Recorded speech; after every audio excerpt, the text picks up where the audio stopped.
Ош Ноокат жолунун жээги акыр чикер таштандыга толгон. Бул жерде кээ бир жарандар таштандыларын атайын таштанды талаасына төкпөй, жол жээгине эле ыргытып салып кете бергенден улам учурда жагымсыз жыттарды чыгарып, көңүл иренжиткен жагдай жаралган. Буга коомчулуктун нааразычылыгы күчөгөндөн улам вице-мэр Сонунбек Жунусбаев өзү барып бир жумада тазалоо тапшырмасын берген. Аны Жунусбаев өзү да мэриянын маалымат катчысы Азамат Жээнбеков да Facebook баракчасынан жарыялап кетишкен. Ош Ноокат жолундагы таштанды бир жумада алынат. Ош шаарынын вице-мэри Сонунбек Жунусбаев Ош Ноокат жолундагы жолдун оң тарабына башламан ташталган таштандыларды иретке келтирүү маселесин жеринде карап чыкты. Бул аймакта ыргытылган таштандыларды бир жумада тазалоо талабы Жапалак айылдык аймактык башкармалыгына коюлду.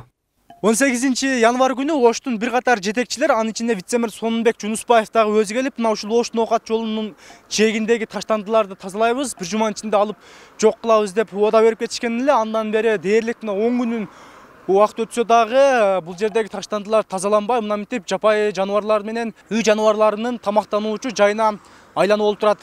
Ошентип вице-мэр тапшырма бергенден бери 10 күн убакыт өтсө да бул жер тазаланбай, талебосу акыр чикирге толгон бойдон турат. Ал эми бул таштандыны тазалоо тапшырмасын алган Жапалак жайыт комитети белгиленген мөөнөткө бүтүрө албай жатышынын себебин таштандынын болжолдонгондон бир топ көп болуп жатканын негизги жүйөө катары келтирди. Тараптар менен утабыз, биз өзүбүздүн каражатыбыз, ошол каражаттан дегенде ошого бергенбиз жерди.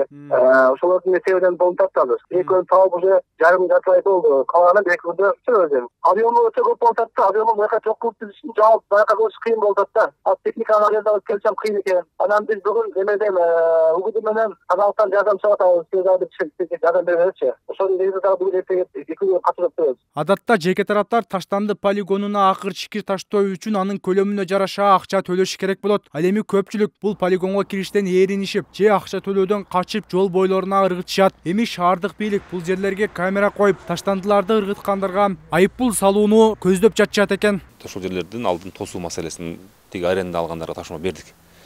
Эгерде ошол иштетпесеңер, анда жайыт комитети кайтат, иштетем дегенде толтура. Ошолорго бериш керек. Же мусор болуп жаткандан көрө ал ишти көртөндүрүш керек, же башка багытта иштетиш керек да. Азыр ошо жанакы жайыт комитетине айттык, камера коюп, анан ошол жолдун жээгин арык кылып казып коюу, техника өтпөй турган, чын аркы өтпөй турган. Антпесе мындай экенде эч ким карап отура албайт, короо отура албайт, таштап кете берет. Учурда Ош мэриясы жабык таштанды талаасын курууну пландап жатыптыр. Бул иштерди аткаруу үчүн Европа өнүктүрүү банкы 5 миллион евро грант, 5 миллион насыя берген. Бул сумманын баарын Ош тазалык техника алуу үчүн жана жабык полигон куруу үчүн жумшоого пландап жатышат. Азыр биз мына кече дагы көрдүңөр 25-inde ачылышын кылдык. Тиги тазалык имаратынчы. Бул өзү чоң долбоор, бул өзү багытталган, ошонун 6 миллион доллар, евросу, 6 миллион евро именно полигон курууга. Биз ошо полигондун үстүн жаап, үстүнө баягындай дарактар деге турган жабык иреттин тибинде болот да. Ошон үчүн ошого кетет. Кудай буйрса, мына ол жакында тендер жарыяланат. Ушул жылы где-то биздин план боюнча апрель айларына туруп полигон куруу иштери башталат. Ошондо ушул маселелер бүт баары чечилет. Учурда пайдалануудагы таштанды полигону Ош Ноокат жолунун жээгинде жайгашып, жалпы 53 гектар жерди ээлейт. Бул таштанды талаасына көбүнчө шаар тургундарынын таштандылары төгүлсө, ал эми жеке тараптар акыр чикир төгүш үчүн таштандынын көлөмүнө жараша акча төлөш керек. Рыспай Мажитов, Тимирлан Эрнис уулу, Нурньюс, Ош шаары.